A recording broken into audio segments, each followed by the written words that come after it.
8वें वेतन आयोग के लिए आज का दिन बेहद महत्वपूर्ण रहा।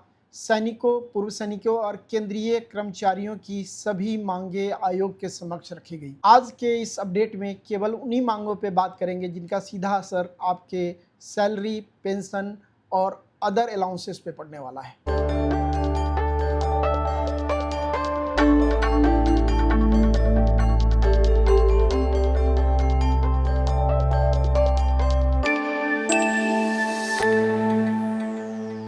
नमस्कार, जय हिंद, जय भारत।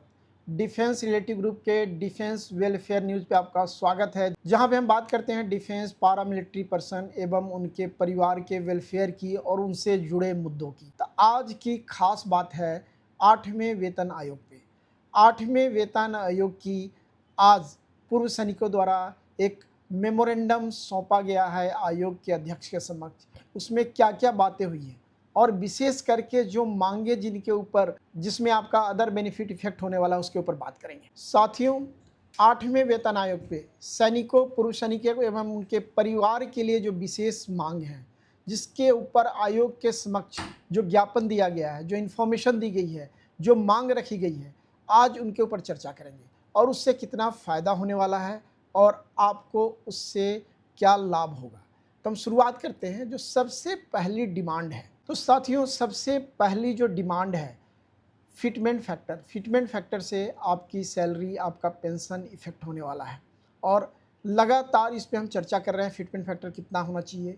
आपका भी सजेशन आया है और विभिन्न कर्मचारी संगठन, पूर्व सैनिक संगठन, फेडरेशन की तरफ से सरकार के पास अलग अलग फिटमेंट फैक्टर की डिमांड गई है, जो 2 से लेके 3.98 तक है और एवरेज जो एक डिमांड है कि 3.26 का फिटमेंट फैक्टर रहना चाहिए। साथियों, कर्मचारी संगठन और विशेष करके पेंशनर चाहते हैं कि फिटमेंट फैक्टर का रेट 3.5 के आसपास होना चाहिए, क्योंकि महंगाई जिस गति से बढ़ी है उसका बेनिफिट उनको सैलरी में और पेंशन में मिल सके। दूसरी प्रमुख मांग है इंतरिम रिलीफ की।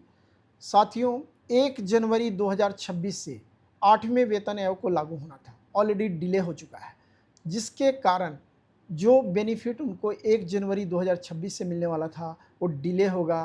तो एक प्रमुख मांग है कि 50% डीए को मर्जर करके और उसके ऊपर इंतरिम रिलीफ दिया जाए, ताकि जो केंद्रीय कर्मचारी हैं, सैनिक हैं, पूर्व सैनिक हैं, पेंशन धारक है, उन सबको इसका फ़ायदा मिल सके। तीसरी प्रमुख मांग है पेंशन और फैमिली पेंशन। पेंशन और फैमिली पेंशन बढ़ाने की मांग हो रही है। जो पेंशन में 80 ईयर्स के बाद 50% से पेंशन बढ़ाकर 70% करने की जो सरकार अभी तक कर रही है, उसको 65 ईयर से करने की मांग है कि जब किसी पेंशन धारक की एज 65 साल हो जाए तो उसकी पेंशन 50% से बढ़ाकर 70% कर दिया जाए। चौथी जो डिमांड है जिस पे बात करने वाले हैं, फिक्स मेडिकल अलाउंसेस की।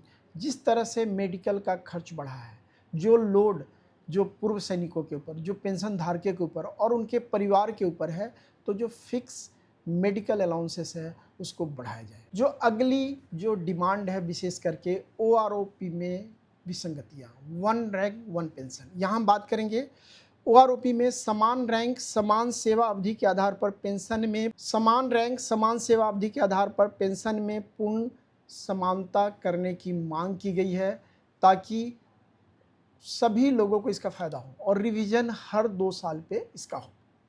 प्रीमैच्योर रिटायरी, समय पूर्व जो सेवानिवृत्त हो रहे हैं, प्रीमैच्योर रिटायरी पात्र जवानों को ओआरओपी का पूरा लाभ मिले। 2 साल पे जो इसकी समीक्षा हो, जो पहले 4 वर्ष के अंतराल पे होती थी, उस हमारी डिमांड है कि अब ये 2 साल के अंतराल पे ओआरओपी का समीक्षा हो और उसका लाभ दिया जा सके। बेसिक पेंशन के पुराने एवं बेहतर प्रतिशत ढांचे को पुनर्बहाल करने की इसमें मांग की गई है ओआरओपी के साथ। जो मुख्यतः अगली मांग है स्वास्थ्य सेवा स्थिति एवं कैरियर लाभ। ईसीएचएस में पूर्व सैनिक एवं उनके आश्रितों के लिए जो स्वास्थ्य की सेवा व्यवस्था है, योगदान और इंटाइटलमेंट को बढ़ाने की ज़रूरत है। मेडिसिन की रेगुलर सप्लाई, रेफरल और कई मुद्दे हैं जिसमें सुधार की ज़रूरत महसूस की जा रही है। इसके अलावा ऑपरेशनल एरिया बेनिफिट, जो सैनिक ड्यूटी टाइम में ऑपरेशनल एरिया में हैं, उनके अलाउंसेस को बढ़ाने की मांग है। जो कठिन परिस्थिति में है, जो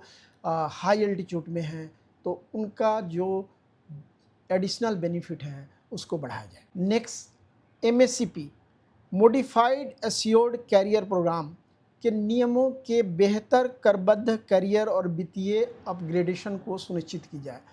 जिन लोगों को समय पे वैकेंसी नहीं होने के कारण प्रमोशन नहीं मिल पाता, उनका फाइनेंशियल बेनिफिट टाइमली दिया जाए और उसकी अवधि को और कम किया जाए। एक और प्रमुख मांग है ऑनररी रैंक। ऑनररी रैंक में कोई भेदभाव न हो और समानता के आधार पे इसको दिया जाए और उसका बेनिफिट भी बढ़ाया जाए। साथियों, सभी मांगे वेतन आयोग को सौंपी जा चुकी है और ये डिमांड और रिकमेंडेशन की प्रक्रिया का हिस्सा है।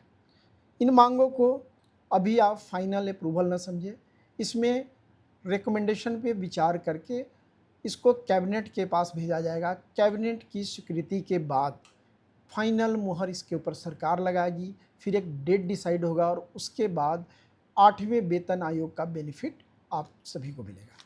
तो साथियों, आज की मुख्य मांगों में सबसे महत्वपूर्ण fitment factor, interim relief 50% DA merger, pension और फैमिली पेंशन में additional benefit, fix medical allowances, OROP anomaly है उसको दूर करने की ज़रूरत है। प्री मैच्योर रिटायरी को भी ओआरओपी का लाभ मिले। ओआरओपी को इक्वलाइज 4 साल की जगह पे 2 साल में किया जाए और जो लोग विशेष करके हार्ड एरिया में पोस्टेड है उनका अलाउंसेस और बेनिफिट बढ़ाया जाए। बेसिक पेंशन ऑनररी रैंक का बढ़ाया जाए और बेनिफिट को बढ़ाया जाए।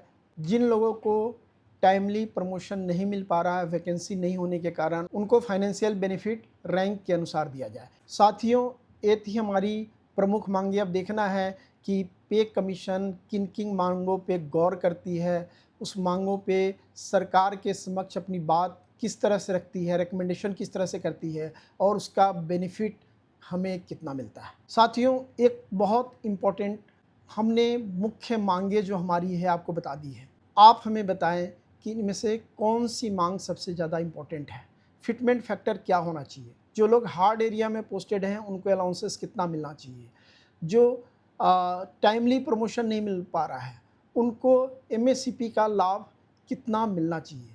आप अपनी राय कमेंट बॉक्स में ज़रूर डालें। आज का अपडेट आपको कैसा लगा, अपनी राय ज़रूर दें। हमारे चैनल को लाइक करें, सब्सक्राइब करें और शेयर करें ताकि इसको ज़्यादा से ज़्यादा लोगों तक पहुँचे और इसका बेनिफिट मिले। एक बार पुनः साथ जुड़ने के लिए बहुत धन्यवाद और आभार। जय हिंद, जय भारत।